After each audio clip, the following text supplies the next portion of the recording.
You ask Tiger to calculate. This deals with finding the midpoint between 2 points.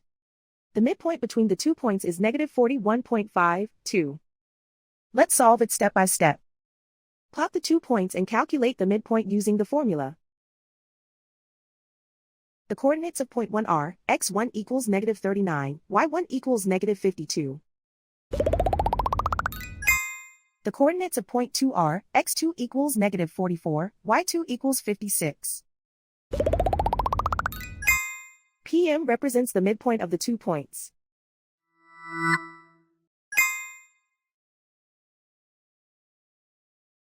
Use the x values in the midpoint formula to find the midpoints x.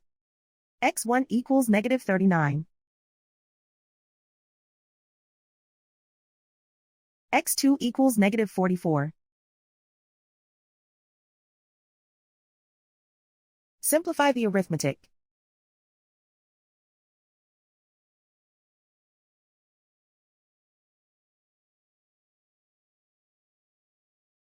Use the y values in the midpoint formula to find the midpoints y.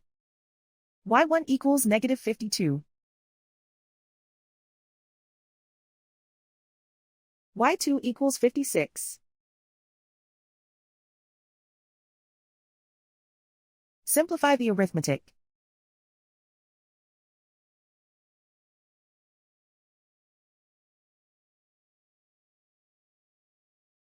And so, the midpoint is negative 41.52.